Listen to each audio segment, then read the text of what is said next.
Hi, you're watching The Office Hours Dartmouth Edition. My name is Clark Moore and I am a 13, which makes me a sophomore at Dartmouth, and I am majoring in history modified with art history. And today I have two guests who are going to introduce themselves now. Hi, my name is Angelo Carino. I'm an 11, so I'm a senior. I was an econ major. I actually graduated a term early, so I'm on a Hanover FSP, as they call it, doing some work in the Office of Pluralism and Leadership with the Intercommunity Council. Diversity has been a passion of mine, and I was also a Women and Gender Studies minor. Hi everyone, my name is Nora Yasamora and I work in the Office of Pluralism and Leadership, and I do a couple different things on campus. I've been here for almost 12 years and I serve as the advisor to Asian American students, which means that I do outreach with students of Asian descent or people who are interested in that, but I also do a wide variety of things. I work with Angelo on the intercommunity people together on campus. I also coordinate the First Generation College Student Network. So students who are interested in that particular experience is another area that I do a lot of outreach. And I also do the Diversity Peer Leadership Program, also known as DPP, which really helps students who are interested in being inclusive leaders. Very nice. So I want to remind you that we have a web chat going on right now, and if you have any questions, please feel free to post them and we will make sure to answer them. Today our topic is community life at Dartmouth, so we're just going to go ahead and get the discussion going. What do you guys think about Dartmouth's community, and specifically in regards to diversity at Dartmouth? So personally, I've been involved in a few different smaller communities at Dartmouth, as well as making sure that I always stay connected to the at-large community. And the way that I would frame that is that one thing that I've been most passionate about is working with the Latino community. And I've been former president of La Alianza Latino, which is one of the main social organizations. So this is just an anecdote that really shows the breadth of community at Dartmouth. So they have social organizations that range for African American, the student/community, the Pan-Asian community, LGBTQ, Native American, and so on and so forth. Even smaller communities built around multi-faith or kind of first-generation type things. So there's plenty of smaller subsects of community that you can easily become involved with. But whatever community you choose, there's something that's definitely there for you, whether you find community in your Greek house or student assembly or larger Dartmouth type themes. I think there's always something for everybody. And you also work with Intercommunity Council, isn't that true? Yes. So what is that?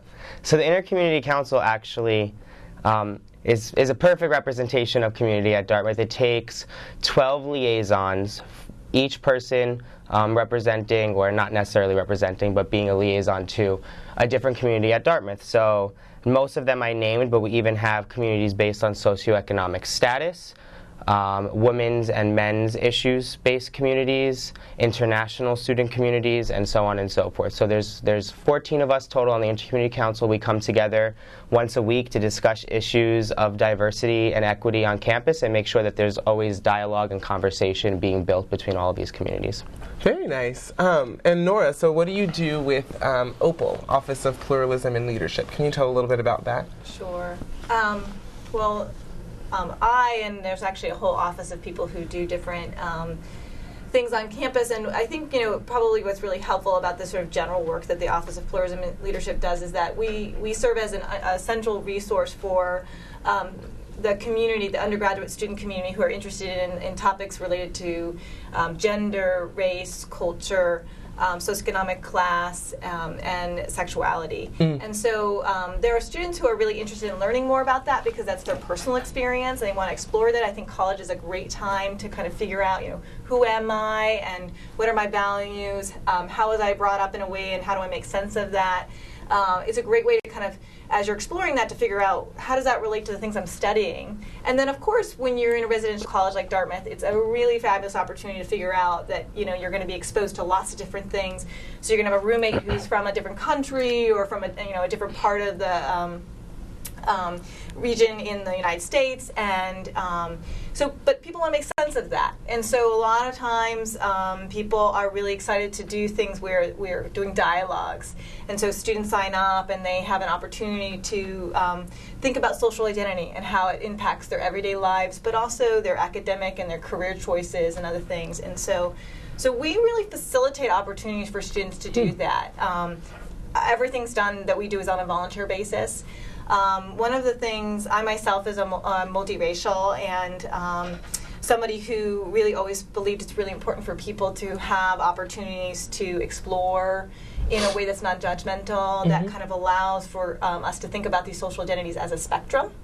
And I think that really enriches our sense of self, but also our sense of community. Absolutely. For me, I think it's really important that students have the choice of feeling whole in all parts of their lives. But the reality is in life, wherever you are, that can be difficult. So we're really kind of guides and mentors and just resources for students who want to explore that, again, either for themselves or because they want to understand that about other people's experiences. So.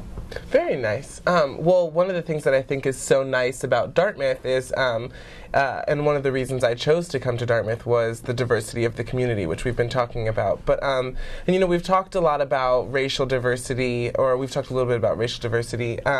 We've mentioned socioeconomic diversity, gender, sexual orientation, which obviously are all very prevalent on campus in terms of great mix of people. But I think one of the reasons I chose to come to Dartmouth was just because of the vast intellectual diversity and diversity of extracurricular activities. There's just so much to do and so many people who are passionate about different things. Do you want to talk a little bit about your experience just being, you're at your senior year now, your senior spring.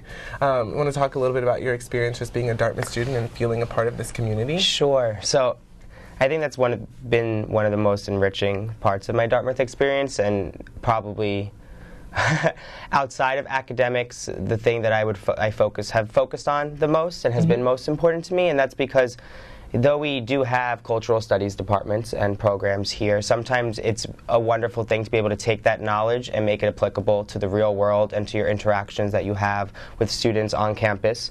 And one of the ways that I would say that that's possible is through the wide offerings of different types of organizations that we have, as well as the different lectures that these organizations bring in. So this term especially, but throughout the past 4 years, I've been spending a lot of time with organizations that I don't even find myself affiliated with, but when they blitz out to campus advertising an event, you go to that event and you learn so much in just 1 hour's time. No homework requirements, so it's perfect. Yeah.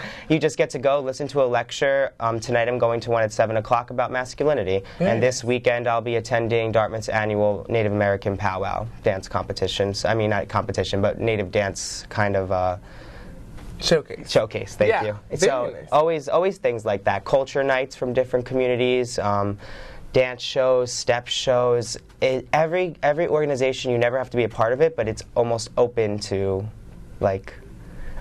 everybody to attend. There's an image of the powwow up now. If you're watching, you want to see what that image is. It's the powwow that Angela was talking about.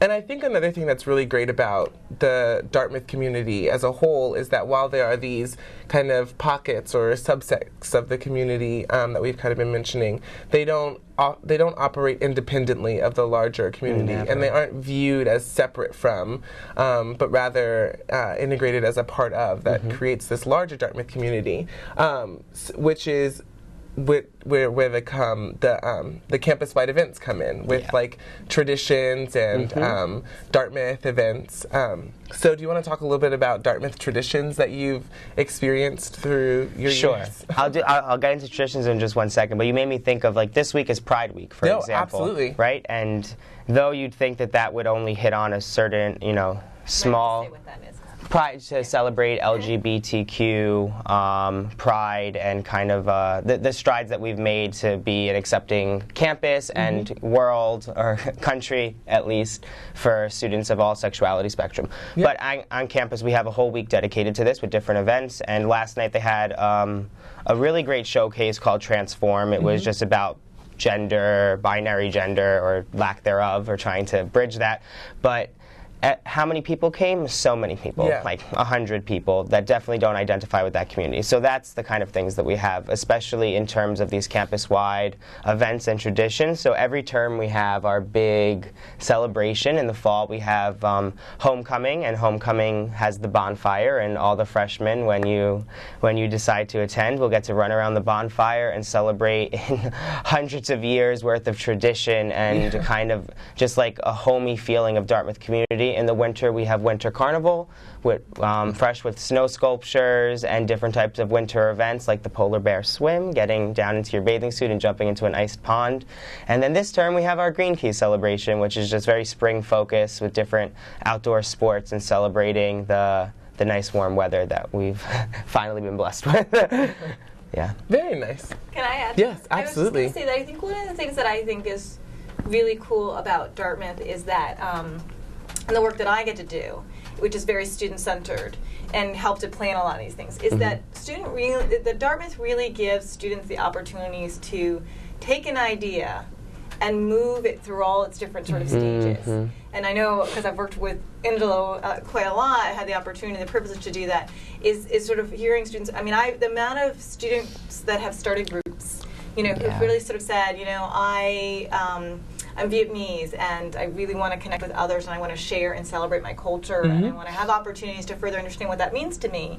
There's opportunities to say, okay, let's help, and that's where often they'll come to me, and then I'm sort of saying, okay, here's the process to try to become a recognized group and get going with that, bring speakers from the outside, or do, fun food nights or celebration pieces. So I think that's what's really kind of awesome about Dartmouth, is that people really get to figure out what's important to them, and if you have a creative idea, make it happen. Yeah. And that's what keeps me young and energized and excited about being at Dartmouth, is because, each year there's new people that come with great ideas and kind of sort of saying, here, I want to see this happen. And so I do actually think that's very rare, that students are given not only the support to do, not only the opportunity to do it, but then the support to do it, both financially and people-wise, and guidance, hopefully to do it in a responsible way. Yeah.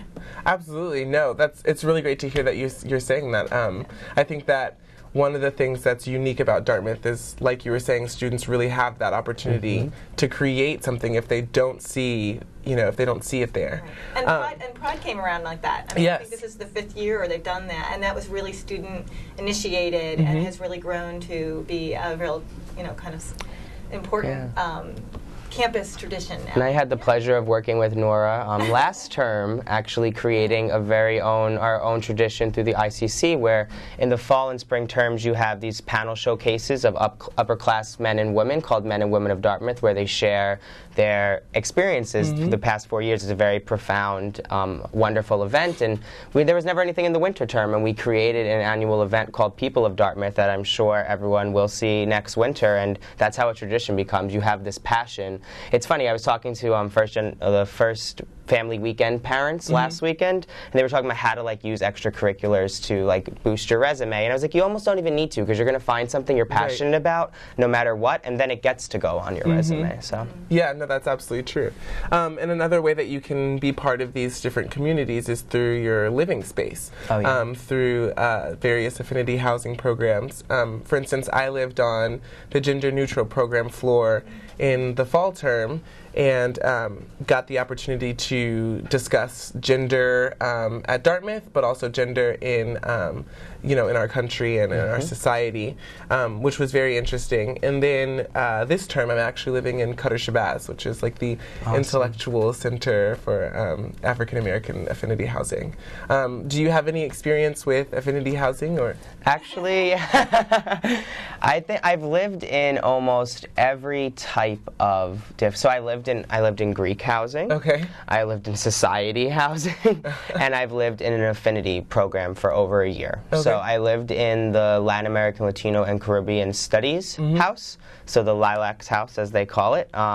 Beautiful place right around all these different programs like the Qatar Shabazz Affinity Program and the Chinese Language House, the Native American Studies House, and they're all in this wonderful little area. And yeah, I lived there for over a year. It was a great experience.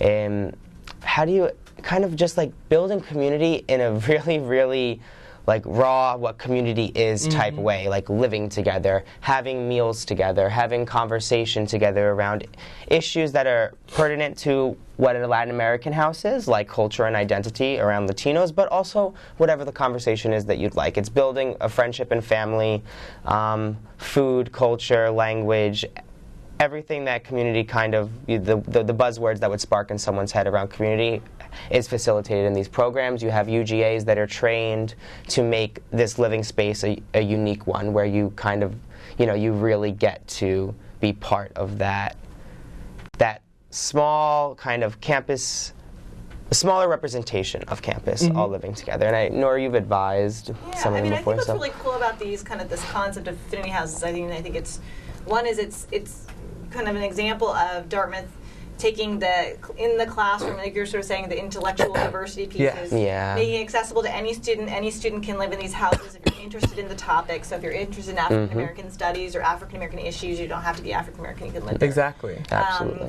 But there are things like sustainability issues. There's a house looking at sustainability issues. And then actually helping to kind of pair that up with kind of, again, bringing back to sort of, what do I think about that? How does that interconnect with other people in a kind of a real living kind of environment? So it's really cool. But they're all a little distinctively different. There are some that are also focusing on language, which is kind of cool, where they'll really, I think that's one of the reasons why we have a very good language program here, because it kind of allows people that opportunity. Yeah, to they have explore. French, Italian, Spanish, and even Russian, or Russian Center. Yeah, and speaking to what you were saying about students starting their own things, a friend of mine last year noticed that there was no Arabic affinity program floor, and she was really interested in Arabic language and culture, and so she teamed up with a professor in the department and started her own affinity floor. Wow. And got, which is kind of an amazing feat, I feel like. People start organizations all the time and clubs come and go, but to start a living space of people dedicated to this same idea that you're dedicated to, I think that really speaks to the opportunities for community building here at Dartmouth. Looks like we're doing... Yeah, we actually have a question from Mike. How active is the LGBTQ community at Dartmouth?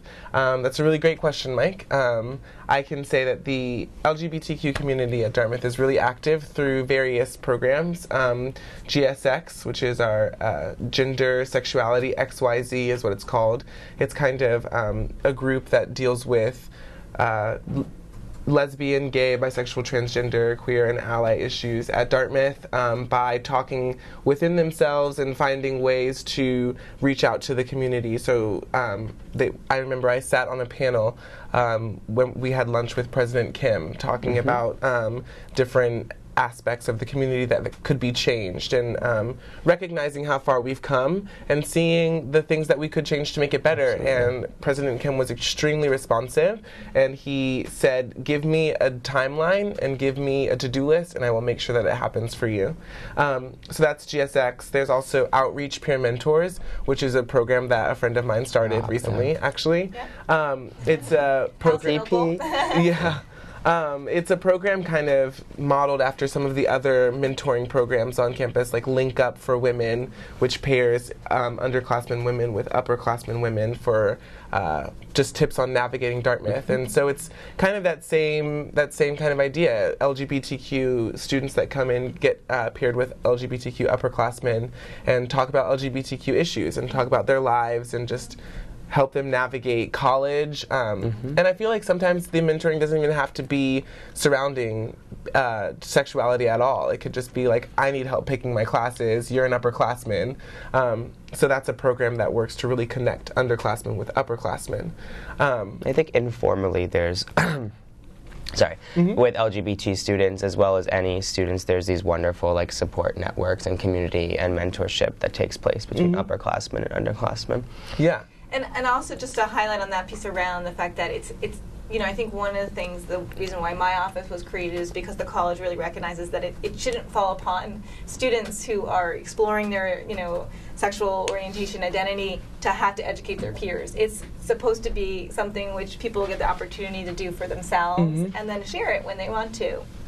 So there are lots of programs where we're talking about, GLBT issues in the classroom. There's women and gender studies, which is focusing on these issues, as well as, again, lots of different programs that we're running at the college, which is identifying. And I think that's really important, because I think in a lot of communities, it feels like, again, it's isolated over here. This is add-on, and I think we're trying to make sure that it's part of the fabric, because we recognize that that's an identity that we don't always be able to sort of let people know, right? And that there's a lot of people who are exploring what that means, and there's a spectrum on that. So that's kind of one of I think our community's sort of hope is to kind of allow for the resources to be present in lots of different places, both formally and informally. Yeah, and I think that relates to every community that we have at Dartmouth. We have another question from Leah. How soon which is in reference to affinity housing, how soon can a student live in one of the options for special housing? So that's after freshman year. So freshman year is the only year that you're required to live in a certain dorm cluster, which is a very important part of building community in your Dartmouth experience, your freshman year dorming experience. And then after that, you're able to reach out and go anywhere that you'd like, whether on or off campus. But affinity programs are then available. My sophomore fall was my first term in an affinity program. Same. I was going to say the only exception I think is East Wheelock, right, that you can apply for as a first-year student to live in, and that's just has a little bit more of a living, learning kind of component to it, where there's a little bit more programming. There's an undergraduate dean that's down there, and they do just a little bit more activities. So people apply and have to be accepted to that particular dorm cluster, and that's offered, I think, freshman year. Yeah, absolutely.